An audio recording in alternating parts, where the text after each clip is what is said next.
today. Quite good. Yes. Hello. Welcome, Magnus. It's been a long time since I've sat here and you there, actually, in this setting. No, life moves on, things change, but one thing that remains constant is you seem to win a lot of chess games. So well done today. It was really nice, actually, this game, I think. We'll go through it, and you'll tell me the key moments. Seems as though Jan was commenting that it's all kind of not newish ideas. Yeah, I mean, it's really embarrassing that, I mean, first of all, it's kind of insane to get 2 Benoni games in one day. Like, I don't remember the last game I had 1 Benoni. But anyways, I end up going for this fairly modern line. But the thing is, like, I knew that 14a5 is the critical move. And then I looked at this. This is the last thing that I looked at before I left for the game. And I still couldn't remember anything. So I had to sort of play by hand. But so you were actually expecting a Benoni today by Richard? Yeah, it's one of the main things that he plays. And he plays against things. So. Okay. So you saw a5, and then you left the hotel and you couldn't remember much after this moment? No. I mean, I thought, I remember like bishop f4 was often the key move, but not much more than that. For instance, I had no idea what would happen if you'd gone rook a6 there, but I suspect it's not a great move. And then like try and put the bishop in d4, and just let the white is much better. Why? I have no idea. Okay, whatever. This rook a3.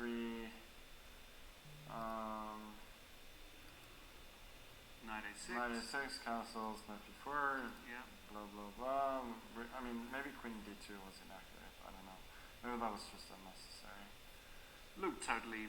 Yeah, whatever. Okay, queen d2, b6. This is normal. Was good. Yeah.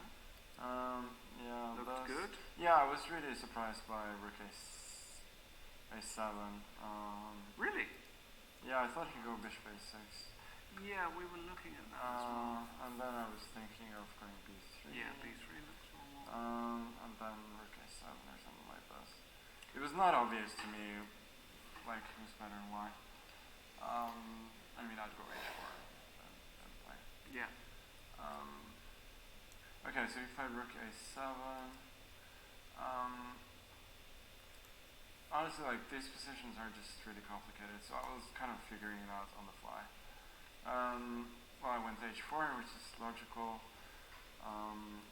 Rook f... Yeah, so rook f7, maybe he could have gone queen f6 immediately here. Yeah, we were looking at that as well.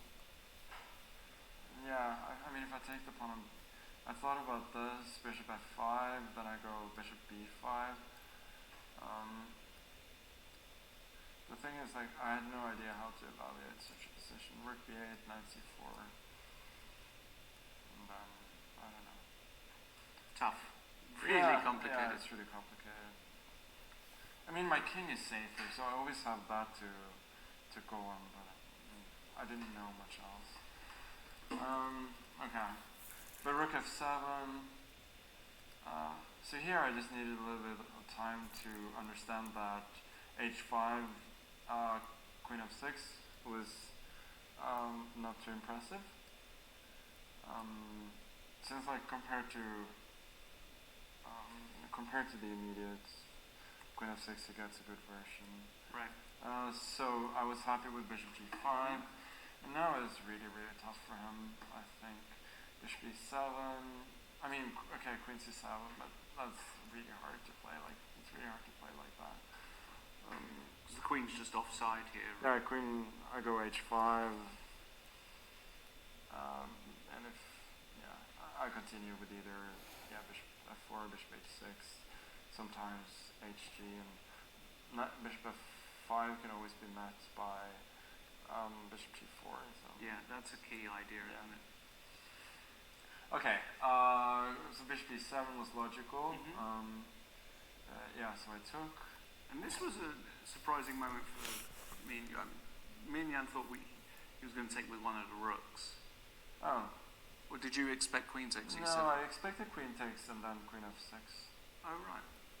So what was wrong with something like this, for example? I guess nothing particular was wrong. I was going to go h5. Yeah. Yeah, rook g7. I thought it's Or rook just f6, a... maybe. Yeah, rook f6. I go f3. F3. I thought it was just unpleasant for him. Right.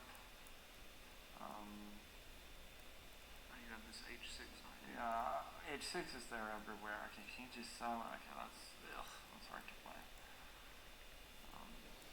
Can even throw in b3 to get the long diagonal. Yeah. I mean, these are just positions that engines just understand so much better than we do.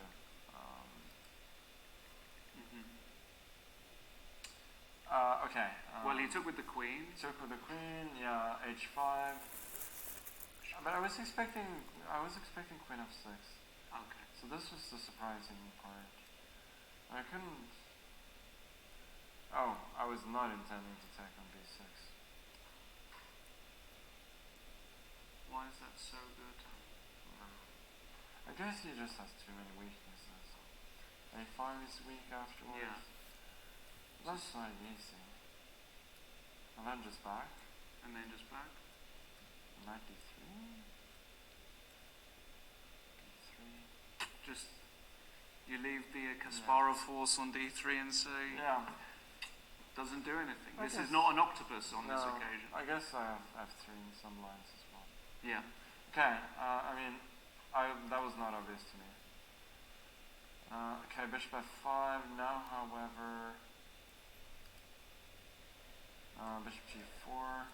Yeah, this is his last chance, I think. Takes. And now rook f5. Yeah. This I was not so sure about.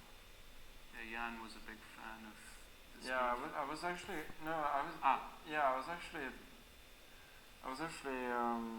thinking of going queen h6 and go for that endgame. So instead of hg. Yeah, I was not so sure about this.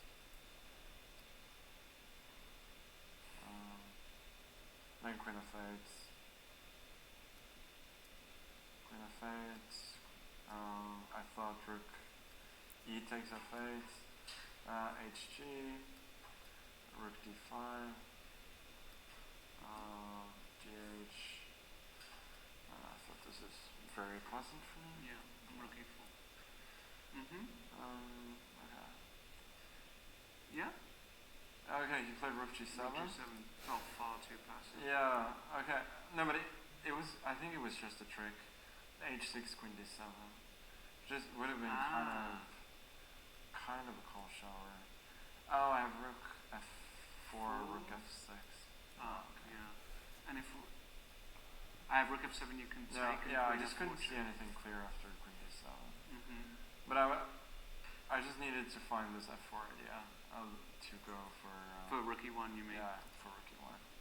Yeah, it's just already come. So I think it's just gone. It's just immediately gone.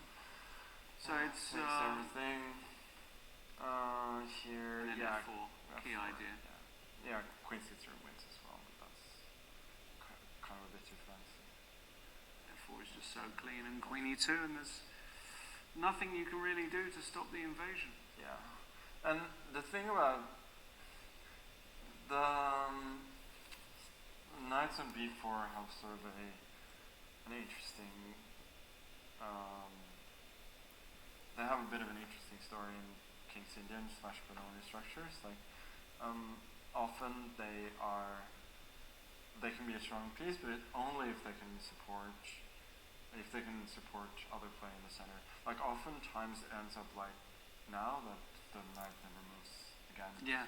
Because the action is happening on the king side.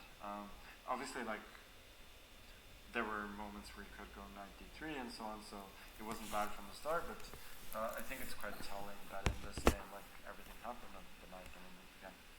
And even when the knight does land on d3, you can play around it sometimes as well. That was something that I couldn't quite appreciate, but but yeah, even then. All right, well, I think we could say that was a pretty good day. Pretty good bounce back day for you. Yeah. After a very, I mean, I know I didn't see you last night, I see you after the game, but I was speaking to Jan and I said how disappointed you would have been not converting the piece-up position against MBL last night. Yeah. Or maybe you weren't that disappointed, I don't know. No, I was extremely disappointed. Right, that's what I thought. I mean, it was, to be fair, like, he found some amazing ideas. Yes. And my clock management was horrible, but yeah, not winning that is obviously not good enough. Right. But today, beautiful game. Yeah, two really, I mean, I think flawless. I mean, that last game at least was, I think it's flawless. It was a flawless game, so. Yeah, it wasn't put to the greatest of tests. Of course, the opening worked out amazingly against Vincent. Yes. Yeah, of course, a great day. And very quickly, before you go, this is the last game remaining, Fridman against Keimer. I would be worried here as white. Yeah, I think